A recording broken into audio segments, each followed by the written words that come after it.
Friend, today we study land, soil, water, natural vegetation and wildlife resources.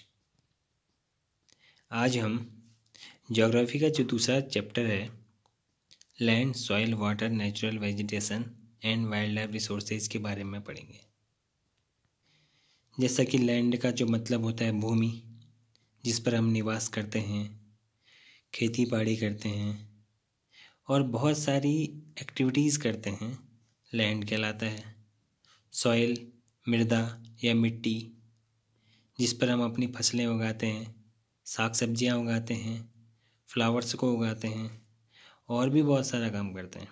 Water है पानी, जो पीने के उपयोग में लाया जाता है, क्योंकि पानी के बिना हमारा जीवन अधूरा है, हम जीवन यापन नहीं कर सकते हैं। नेक्स्ट है नेचुरल वेजिटेशन, प्राकृतिक वनस्पतियाँ, जो पेड़ पौधे हैं, ये सारी चीज़ें नेचुरल वेजिटेशन के अंतर्गत आती हैं। एंड वाइल्ड लाइफ रिसोर्सेज, और वन्य जीवन, जंगलों में जो जीव जंतु निवास करते हैं उन्हें वाइल्ड लाइफ के नाम से जाना जाता है। और रिसोर्सेज हो गया संसाधन। तो सीधे से हम अगर इसको लेते हैं तो ये है भूमि, मिट्टी, पानी, प्राकृतिक वनस्पति और वन्य जीव संसाधन। तो इनमें से आज जो हमारा पहला चीज़ है लैंड, उसके बारे में हम यहाँ पर जानेंगे कि लैंड आखिर है क्या। तो लैंड के बारे में पढ़ने से पहले यहाँ पर लैंड के बारे में थोड़ा सा जनरली हम कुछ कॉमन चीज़ें समझ लेते हैं। ज़मीन का सीधा सा मतलब है कि जहाँ पर हम रहते हैं, जिस पर हम निवास करते हैं और जिस पर सारी एक्टिविटी करते हैं, वो ज़मीन है। Land is among the most important natural resources.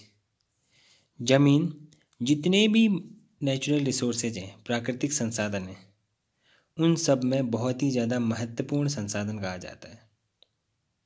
It cover only about 30% of the total area of the earth surface and all part of this small percentage are not habitable.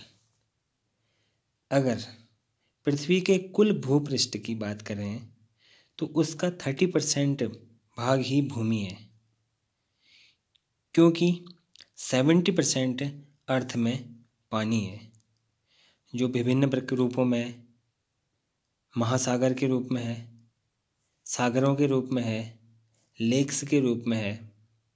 ठीक है। और यही नहीं, इस थोड़े से भूभाग का आपने क्या पढ़ा यहाँ पर, the earth surface and all part of this small percentage are not habitable. मतलब कि इस थोड़े से प्रतिशत के भी जो 30% भाग भूमि है, उसमें भी पूरा का पूरा 30% रहने योग्य नहीं है। अब रहने योग्य क्यों नहीं है? रहने योग्य इसलिए नहीं है कि कहीं पर क्या है, डेजर्ट है, रेगिस्तान है, जो रहने के लिए अनुकूल नहीं है।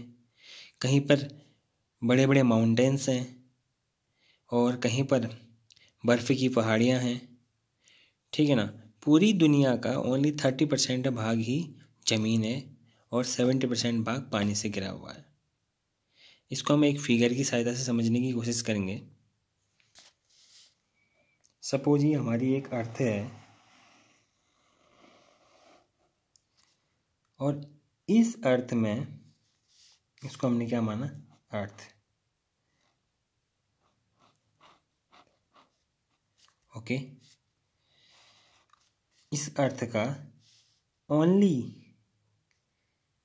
जो आपका 30% हिस्सा है वो क्या है, लैंड, ज़मीन है।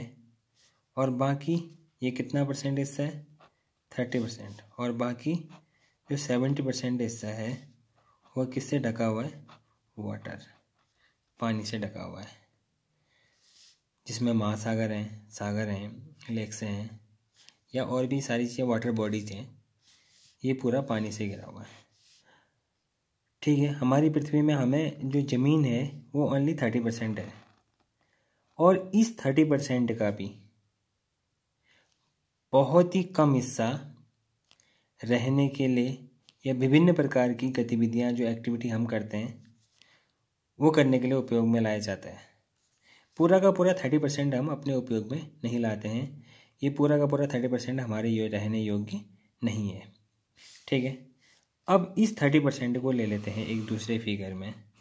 ठीक है, हमने यहाँ पर एक दूसरा फिगर लिया, ये हमारे पास एक दूसरा फिगर है इस 30% का, लैंड, 30% लैंड का।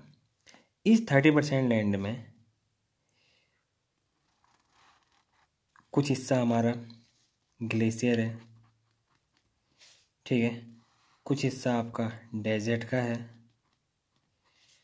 कुछ हिस्सा आपका फॉरेस्ट का है, वो जो बहुत ही घने डेंस फॉरेस्ट जिसे कह सकते हैं। ठीक है, घने जंगल हैं। और कुछ हिस्से में आपके माउंटेन्स हैं, पहाड़ियाँ हैं, बर्फीले पहाड़ियाँ हैं।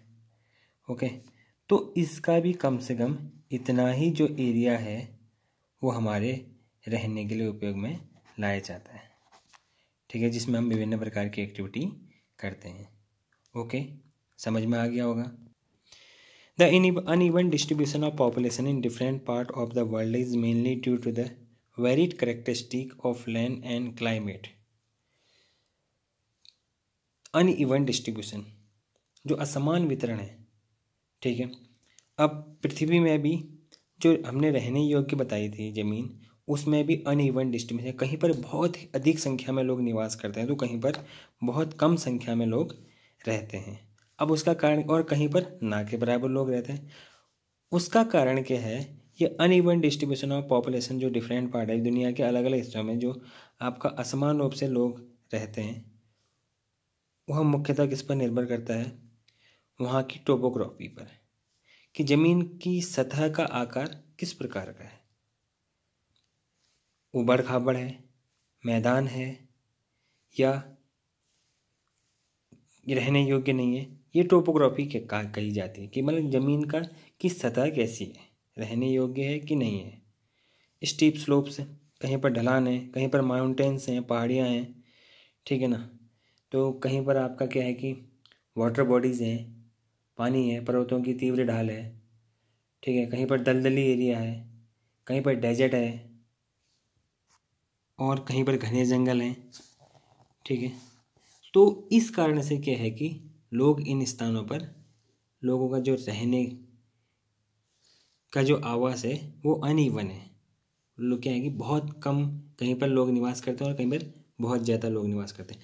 बहुत कम लोग निवास कहाँ पर करेंगे? जहाँ पर रहने लायक सूटेबल ज़मीन नहीं होगी। और बहुत अधिक लोग ज़मीन मतलब किस जगह पर निवास करेंगे? जहाँ पर उनके लिए सूटेबल ज़मीन हो। अब वो सूटेबल लैंड क्या है? जहाँ पर वो खेती बाड़ी कर सके, ज़मीन का विभिन्न प्रयोग में, विभिन्न प्रकार की जो गतिविधियाँ हैं उनमें उपयोग कर सकें। ठीक है, अब है लैंड यूज, भूमि का जो उपयोग है कहाँ कहाँ पर किया जाता है। जनरली आप जानते हैं कि भूमि का जो उपयोग है खेती बाड़ी करने में किया जाता है, फॉरेस्ट्री वानिकी करने में किया जाता है, माइनिंग खनन करने में किया जाता है, बिल्डिंग बनाने में किया जाता है। ठीक है ना, बिल्डिंग हैं, घर हैं, रोड है, ठीक है, या इंडस्ट्रीज को लगाने के लिए किया जाता है। तो ज़मीन का हम क्या है कि इन जगहों पर साधारणतः उपयोग करते हैं। ठीक है, इसके अलावा और भी बहुत सारी एक्टिविटी हैं जहाँ पर हम ज़मीन का उपयोग करते हैं। ओके।